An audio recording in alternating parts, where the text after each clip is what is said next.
నమస్తే అండి తెలుగు ప్రజలకు. ఈరోజు ఎక్కడ చూసినా గద్దరన్న జయంతి గురించే చర్చ జరుగుతుంది. మరి గద్దరన్నతో సంబంధం అనుబంధం ఉన్న వ్యక్తులతో ఇంటర్వ్యూ చేస్తే బాగుంటుంది అన్నారు. మరి గద్దరన్న కొంచెం అత్యంత సన్నిహితుడు, కొండ లక్ష్మణ్ బాపూజీ దత్తపుత్రుడు, నయీం బాధితుల సంఘానికి ప్రెసిడెంటు, చీమల జగదీష్ యాదవ్ అన్న మన ఓయూ లైబ్రరీ దగ్గర ఉన్నాడు.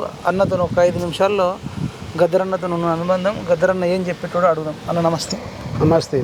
చెప్పండి అన్న, అసలు మీరు గద్దరన్నతో మీకు ఎట్లా అనుబంధం ఉంది? అసలు గద్దరన్న ఎట్లాంటి వాడు? గద్దరన్న గురించి ఒక మాటలో చెప్పాలంటే ఏం చెప్తారు?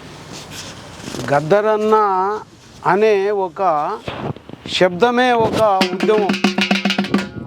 గద్దరన్న అంటేనే చెట్లు, చేమలు, పక్షులు, మనుషులు దద్దరించిపోయేటువంటి వ్యక్తే గద్దరన్న.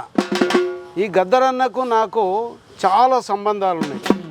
ఎక్కడ ఏ సమస్య అయినా కానీ మేము పీడిఎస్లో ఉన్నప్పుడు, ఆ తర్వాత గద్దరన్న మరియు ఎక్కడన్నా ఏదన్నా ఉన్నప్పుడు ఈ యొక్క బొజ్జ తారకం గారు వచ్చేసి ఆ సమస్యలను పట్టించుకునేవాడు.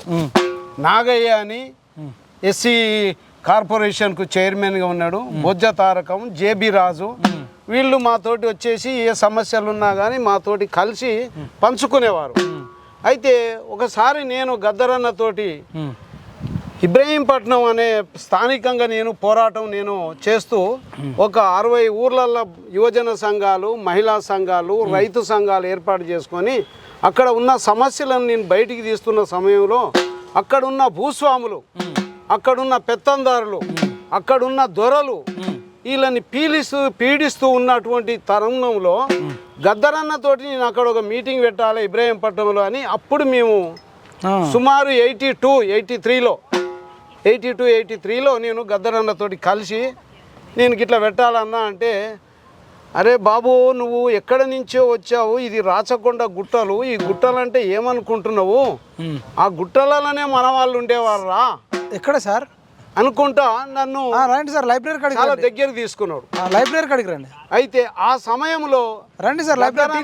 నేను విన్నవించింది ఏంటంటే, ఈ ఏరియా మొత్తము నేను పుట్టిన ఊరన్నా నాది ఆరుట్ల గ్రామము, ఇబ్రహీంపట్నంలో నేను నివాసం ఉంటున్నా, అక్కడ ఒక స్వచ్ఛంద సంస్థలో పనిచేస్తున్నా, ఈ భూస్వాములు ఈ వ్యవస్థను నేను నిలదీస్తున్నా, నాకు చాలా ప్రమాదం ఉన్నది, నన్ను చాలా వ్యతిరేకిస్తున్నారు అన్నప్పుడు, లేదురా తమ్మి నేను ఏడ ఉన్నదో ఆడ నేను వచ్చేస్తాను, నేను అక్కడ పెడతాను అంటే, అదే ఎలిమినేడ్ అనే గ్రామంలో నేను గద్దర్తోటి ఒక మీటింగ్ ఏర్పాటు చేసిన.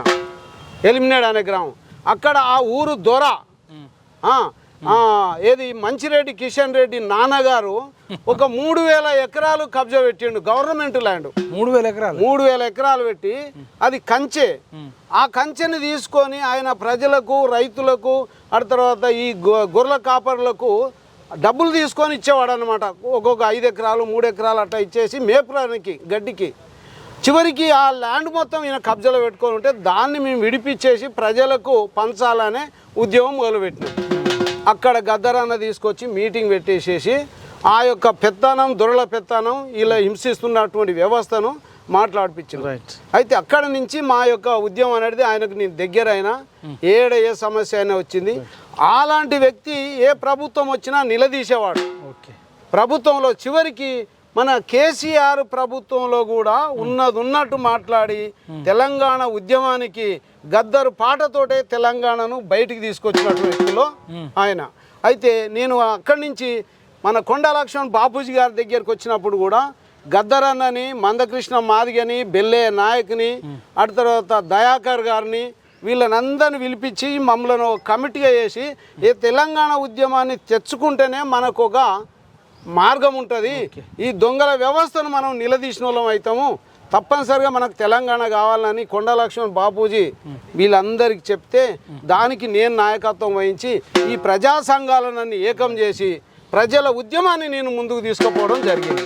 థ్యాంక్ యూ అన్న, మీరు మంచి ఇన్ఫర్మేషన్ ఇచ్చారు. ఇంకా పార్ట్ 2, పార్ట్ 3 మీతో ఇంటర్వ్యూ చేస్తా. ఓకే, టైం ఇవ్వాలి.